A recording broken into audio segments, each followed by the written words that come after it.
Greek MPs are debating tough economic measures they must approve by the end of the day in order for an €86 billion eurozone bailout deal to go ahead. The new legislation includes tax rises and an increase in the retirement age. As debate continued, protesters threw petrol bombs at police during an anti-austerity protest close to Parliament, and police responded with tear gas.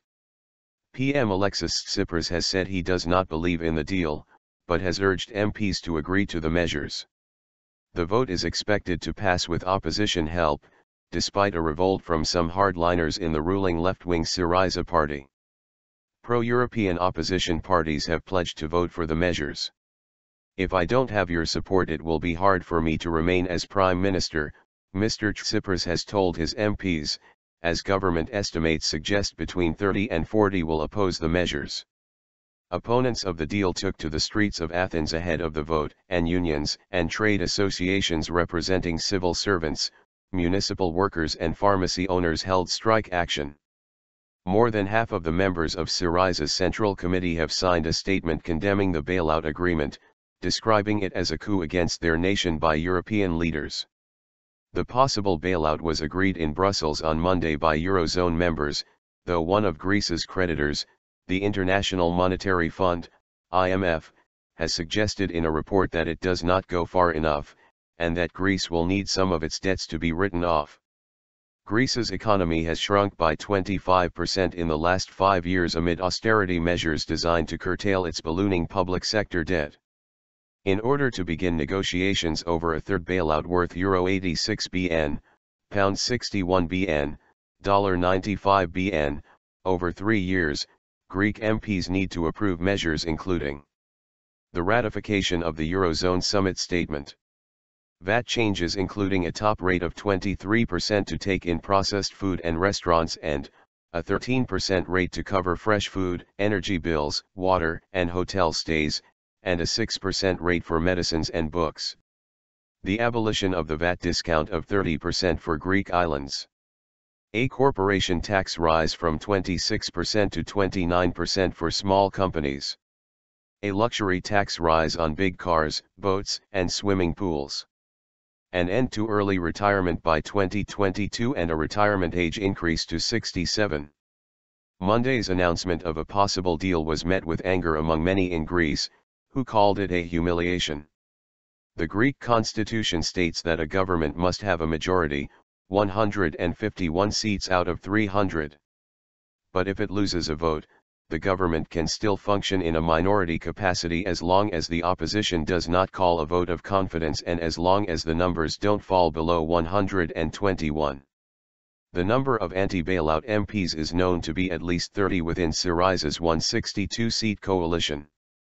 The question is whether there will be more than 41.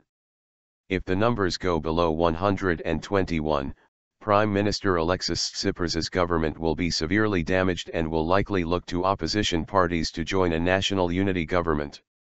Mr. Tsipras has said he does not believe in the deal, though he agreed to it.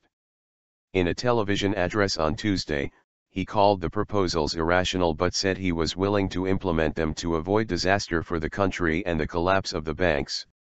As parliamentary committees considered the details of the laws, Deputy Finance Minister and Syriza member Nadia Valovani announced her resignation, saying, "I'm not going to vote for this amendment, and this means I cannot stay in the government." Greek Finance Minister Euclid Tsakalatos told MPs, "Monday was most difficult day of my life. It's a decision that will weigh on me for rest of my life.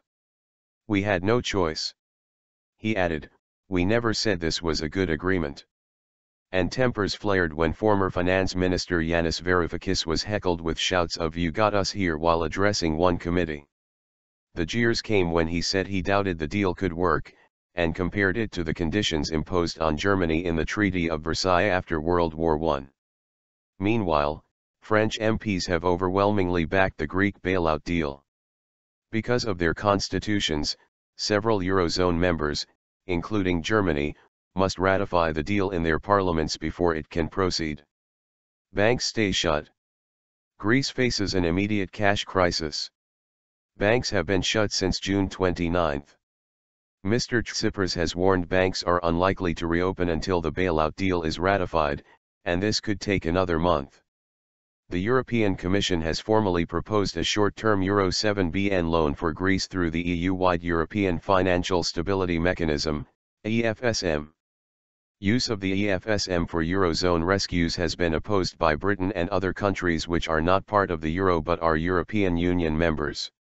One British official in Brussels told the BBC the UK government had no objection in principle to the use of the EFSM, as long as British taxpayers' money was ring-fenced from any liability. Valdis Dombrovskis, a senior European Commission official, said it was working to protect non-Euro states from any negative financial consequences should the loan not be repaid. Need for debt help. The IMF report was written before the Eurozone reached a deal with Greece in the early hours of Monday. It was shared with Eurozone leaders in advance, but made public only on Tuesday. It predicts that, in 2 years' time, Greek debt will reach close to 200% of GDP, national income, which could only be made sustainable through debt relief measures that go far beyond what Europe has been willing to consider so far. It recommends a very dramatic extension on the maturity of Greece's debts, with grace periods of, say, 30 years on the entire stock of European debt. Other options, it says, include explicit annual transfers to the Greek budget or deep upfront haircuts, debt write-offs. Germany, the largest contributor to Greek rescue funds, and a number of other Eurozone countries have long resisted any talk of haircuts and debt relief. The European Commission published its own assessment on Wednesday, taking a more optimistic view of Greece's debt sustainability than the IMF but also suggesting debt relief. The Commission's report says rescheduling the debt is possible, but only if Greece implements the reforms being demanded by its creditors. It rules out debt write-offs.